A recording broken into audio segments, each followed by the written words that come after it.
Children of all ages, it is back to the Insane Asylum, and tonight it is the biggest show that has gone on in this entire thing. Group therapy has gotten bigger because now it's not just me and two other people. We've got a third on the line, but we are talking big-time shit tonight, and we are going to make this a two-parter because we have to, because there's just way too much to talk about for a half hour. So, you know, this shit's so nice we have to do it twice. Or in two parts, whatever. So, let me get the introduction started. First and foremost, back for a second time, Jess, how you doing? Hi. That was kind of lackluster. Show some love. What's up? I don't know. Alright, dude, it's fine, whatever. I don't show any love. Fuck you too. Love you. Anyway. Back again for a second time. He is the guru, the music entertainment guru of the group. Xavier, say wasabi.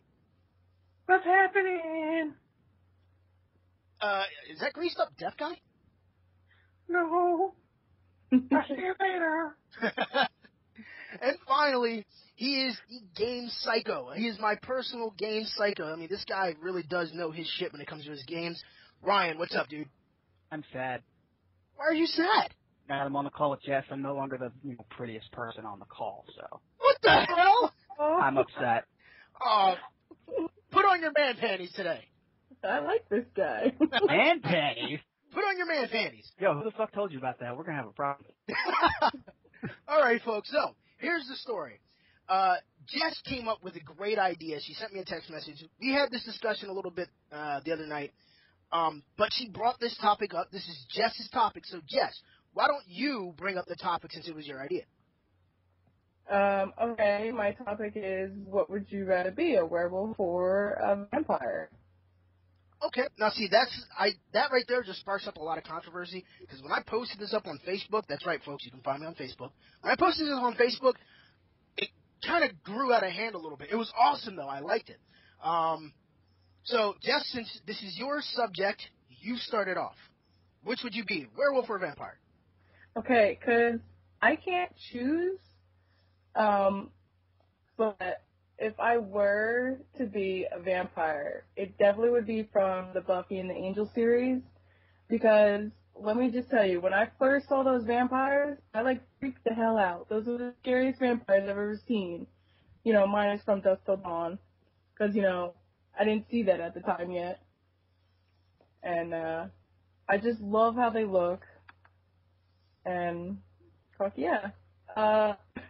And if I were to be a werewolf, it'd definitely be a liking from the Underworld series, because I really like how they have the human wolf look and how they put it together. I thought it was pretty awesome, and the fact that they actually made the suit, they didn't CG that shit. So I'm a big fan of them. Okay, but here's the thing though, you have to choose. I don't want to. I don't care. You gotta choose one. Choose a side. Lycan or vampire? Damn it. I'm about to flip a coin.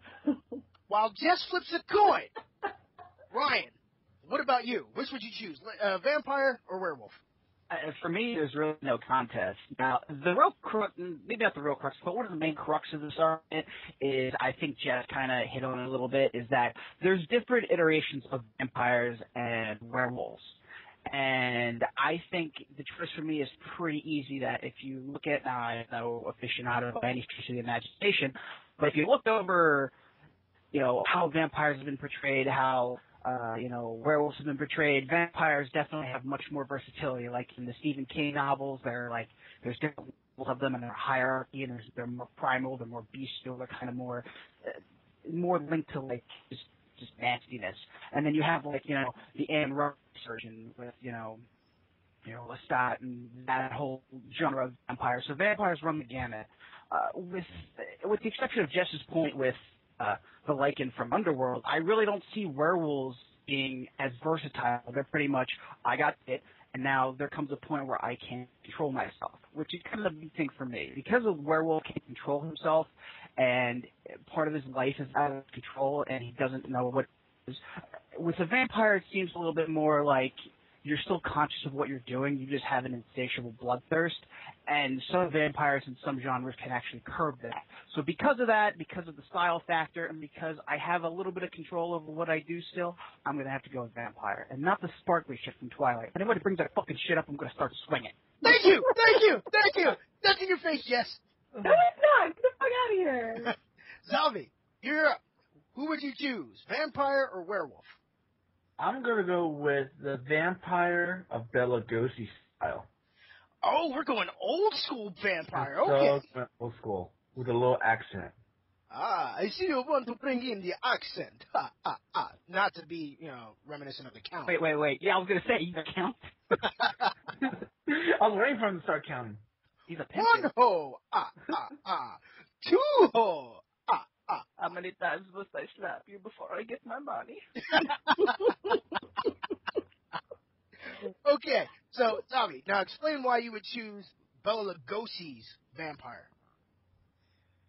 Well, because Bela Lugosi's Dracula, it's more like stylish, Mm-hmm.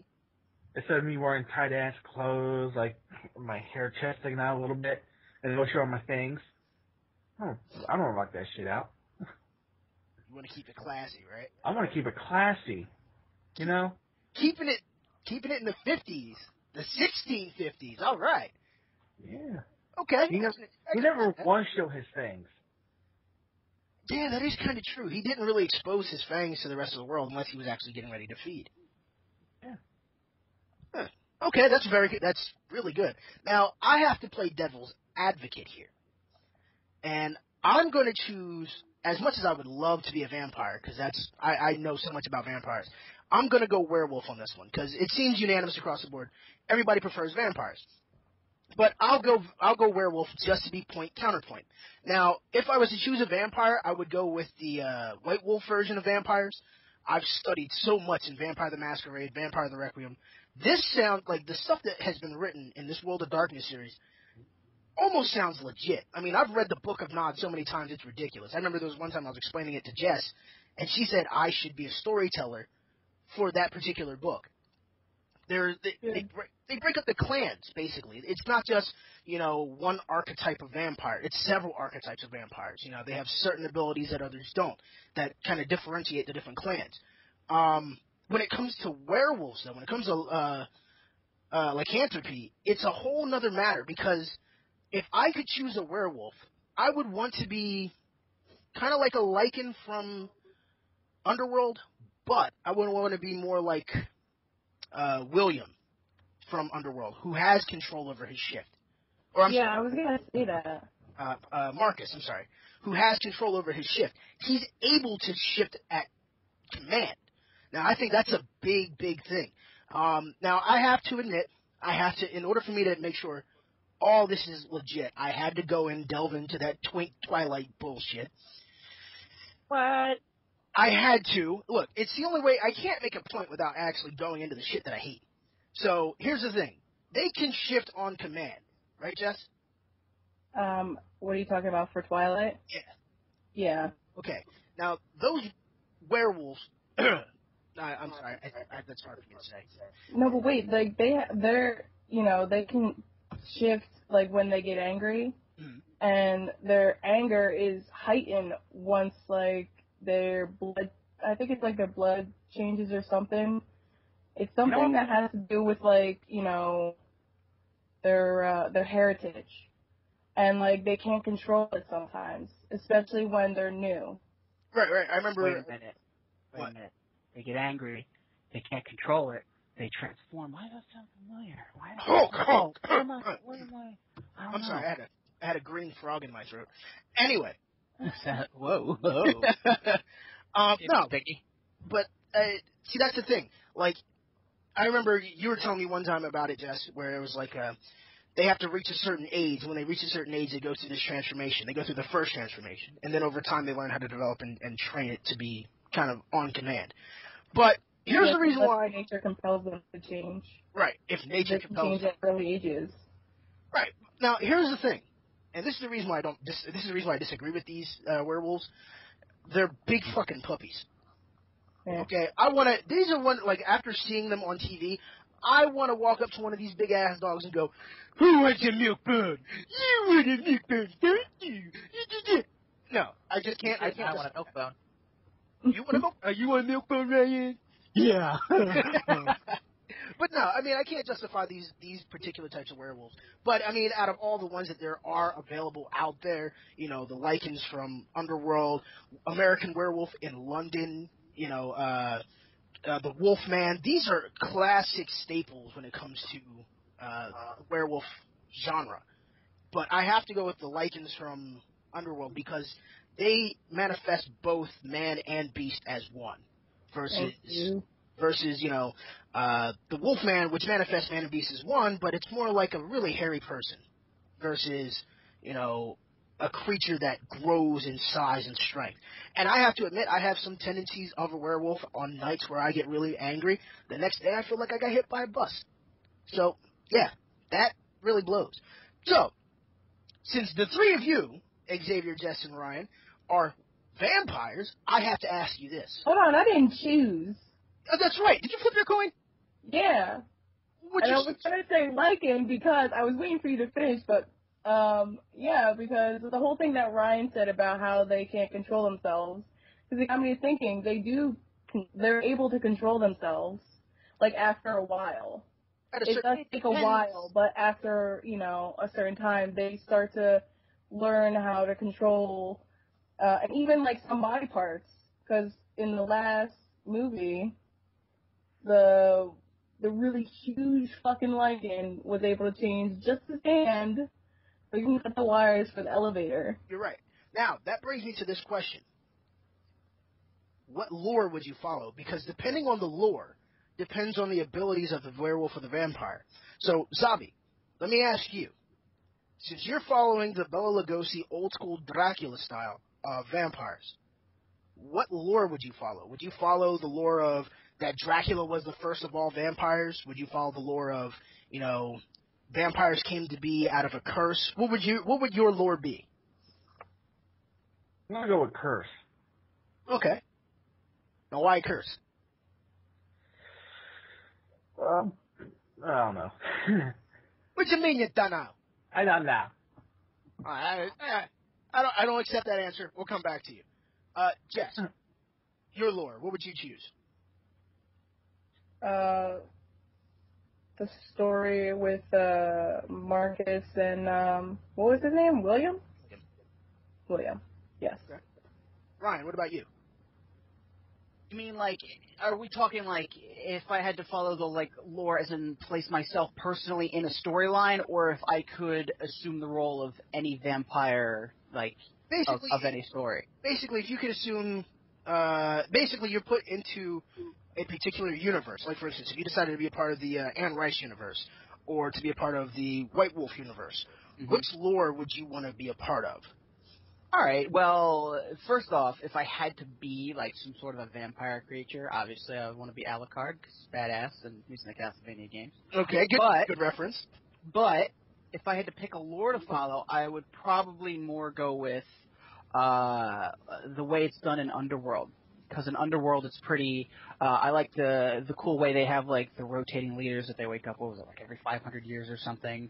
They have like a hierarchy system. They're at like war with the Lycans. I think that's pretty cool.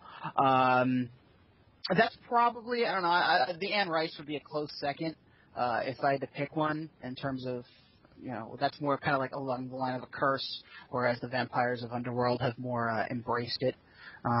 But so I'd have to give the edge to Underworld because it's a little more cool factor to me. Okay. Actually, I got a comment earlier today from a friend of mine, JR, and this is exactly what I'm talking about. This is the kind of interaction I want because I had a lot of people who actually thought this was a good topic. Thank you, Jess. JR says that he didn't know. He said it depends on what lore universe you're talking about. There's so many variations. He goes on to say, well, I've recently fallen back in love with Skyrim, and the werewolves are pretty sweet. You keep control of your change. You don't have to eat people. You're immune to disease. You don't age. The only downside is you don't get a good night's sleep, but he doesn't anyway, so it's all a bunch of win. Vampires are cool. They definitely have more power and abilities than Lycans, but they have a lot more weaknesses also. Sunlight and the need to feed pretty much universal ones. Werewolves just have to fear silver. But in this economy, who's going to be carrying around silver weapons? And thanks to Obama, there won't be any guns to use silver bullets. Lycans win. Well, I think it's a matter of perspective. I mean, both vampires and werewolves, according to the lore, have had one great weakness. Vampires, it's the sun. Werewolves, you can call it a weakness. It's the full moon. Okay, it's what causes. It's their catalyst for change. Their lack of control. It's what makes them what they are. They've taken the whole full moon part of werewolves in a lot of the modern writing of werewolves, and they've just completely thrown it out the window. Oh, you can change it, Will. Oh, you can kind of, you just come out at night. It could be like a quarter moon, a waxing moon. We're not exactly sure. It's kind of open for interpretation. And I think a lot of that stems from the fact that Dracula was the original vampire. Stories of vampires and what constituted vampire lore all spawned from Dracula and what he was able to do. There's no real, ultimate, father of the werewolf that I'm aware of. I don't know. Maybe you guys can enlighten me on that if there is. Well, there's a lot of speculation when it comes to werewolves. Some people say it was a beast that was from outside of paradise, which could shift during the moon into this beast-like creature, but without the full moon, it was a normal man, just a savage. So there's some debates about that. There's other debates that it was one of the religious characters in the Bible. How Cain was the first vampire. They say that one of his brothers was the first werewolf. There's also the story of Longinus being the first vampire, and that another of the soldiers that was there during the crucifixion of Christ was the beginning of the werewolf because he became mad with power, mad with strength. He just wanted to slaughter after he witnessed the death of Jesus Christ. There's a couple other little tales about the werewolf. Even so much as people who suffered from, I forget the name of the disease, of the ailment, where people just naturally manifest a lot of body hair. I forget what it's called. But, you've heard of the wolfmen that walk around. Oh, wait, I think I know what that's called. It's called being Italian, I think. That's possible. Or maybe it's being French. I don't get them confused all the time. Don't worry, the French, we don't share. For good reason. But no, it was, there's a lot of stories about where werewolves come from, and they think that because these people suffered from this ailment where they just naturally had fur all over their body, they were werewolves. But there's a lot of speculation on werewolf. As for vampire lore has changed so many times, especially since, vampires became very popular in the last, quarter century. So, here's a very powerful question for all of you. Xavier, did you ever figure out what lore you were going to follow? I'm going to go with the Anne Rice one. Okay. That's a good one, because a lot of the vampires in the Anne Rice novels, they don't all necessarily have the same abilities and same powers. So each vampire is just like humans. Each one is different. They have different abilities and skill sets. And I think that's a good story to go from. That's a good universe to follow. Now, here's a very powerful question. It's very, very important, especially seeing as though if you don't do this right, you could be dead. How would you keep your secret? Jess, you're a Lycan. How would you keep your secret? Don't go out at night. Don't go out at night. Okay, that's going to be a little odd. It's like, hey, you want to go out to the club tonight? We're leaving at around 7 o'clock. Nope. Why not? I got to be in the house at sundown. Why? It's a full moon tonight. I need to change myself to my room. Oh, Jess, you're crazy. Meanwhile, in Jess's room... Pretty much. And I would make sure that, I would wear a jacket in the winter. I mean, because no one, would ever think that, right? Well, God. Hey, you leave me in my heat alone. I'm just saying. You live in a dungeon and you never wear a jacket in the winter. And I mean, it's cars are frosted over, there's snow on the ground, and you're like, what, man, it's cold? What are you talking about? Everyone's freezing. Hey, Xavier can testify that I wore a jacket. We wore a jacket on Black Friday, didn't I? Yes, you did. Yeah, because you guys were out there for 12 hours. Hey, I wore a jacket. Proven point. Was it a jacket, or was it a spring jacket? No, it was my leather jacket. Okay. Ha! Xavier. Never. There's one time of like freaking 5 years that I've known you. It counts. Jacket. It counts. One Xavier, time. how would you keep your secret? Well, first on the side with Jess, I would have went with the way how being human, the guy's werewolf, he actually locks himself up underneath like an abandoned hospital section Okay. overnight. Okay. There's no way of him getting out, so I think she should have went that way. That would have been smart. Yeah. Okay. So, since you're a vampire, how would you keep your secret? I just wouldn't tell. You just wouldn't tell. I mean, dude, come on. You're kind of walking around all kinds of suave, wearing your gussied up threads, and you don't think somebody's gonna realize at some point you're a vampire? I just say I'm going through a phase. That's a long ass phase. Right? It's like, yeah, I'm going through a phase where I don't want to come outside during the day. How long has this been going on? About 130 years or so. Yeah. I got a skin condition, okay? I guess. Okay, Michael Jackson. Ryan, what about you? How would you keep your secret? I've been thinking there's like a couple different ways, a couple different things come to mind.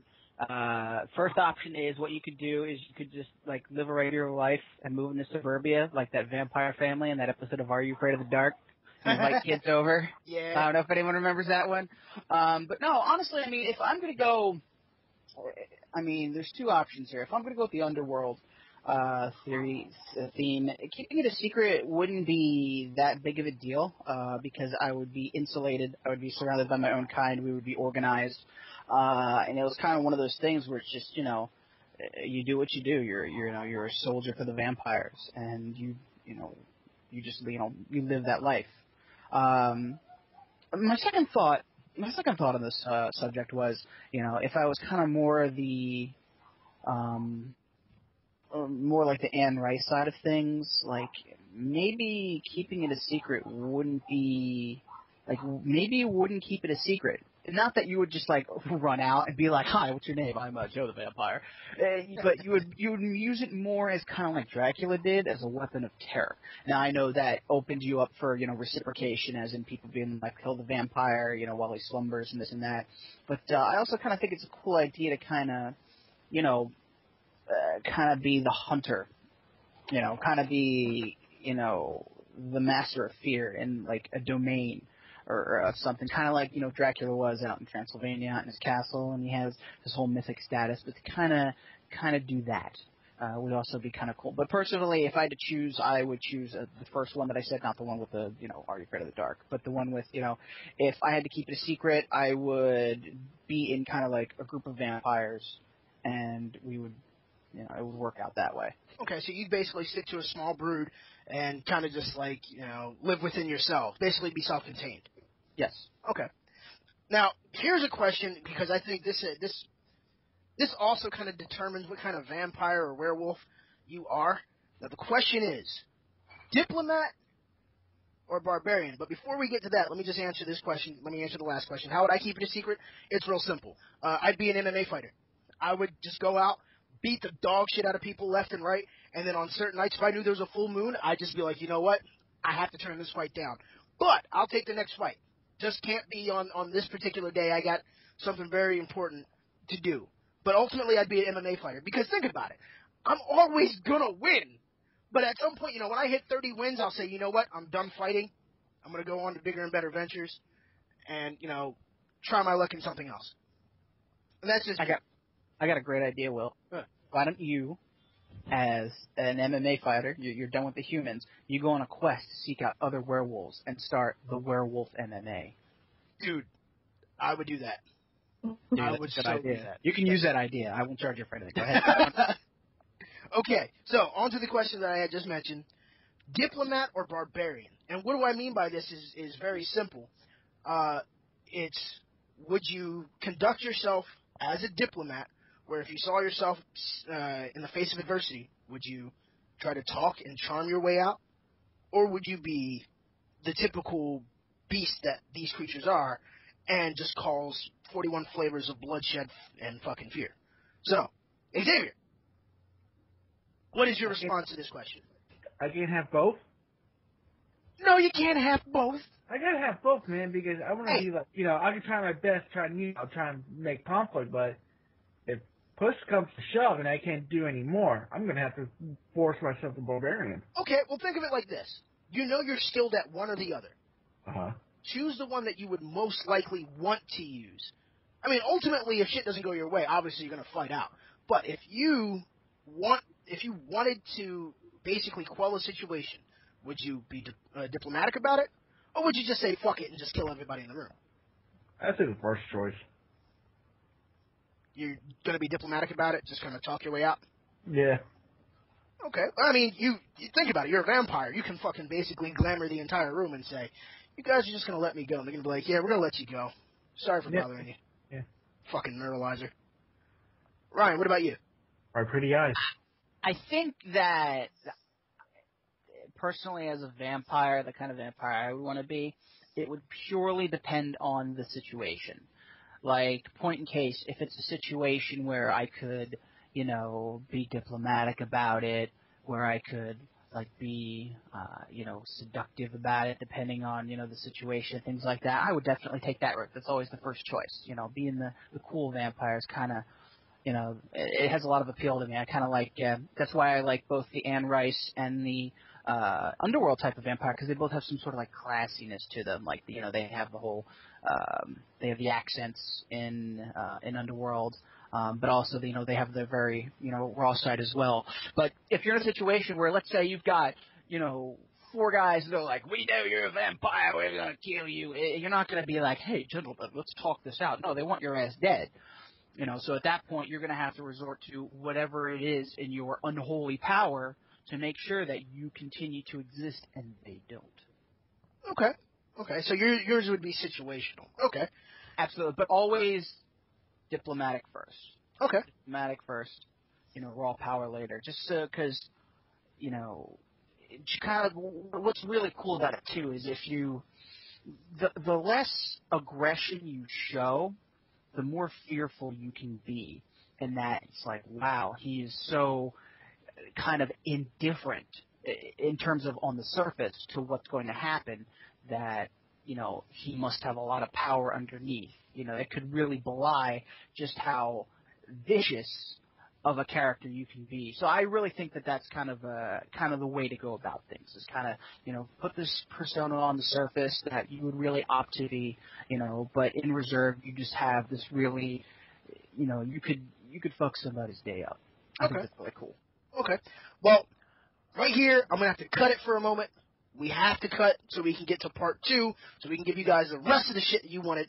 And we will be back. Jess, when we get back, it is your turn to answer, Diplomat or Barbarian. We'll be back. I promise you, just sit tight, man. Get ready to click onto that annotation at the bottom, okay? 'Cause it's going to move over to part 2. So,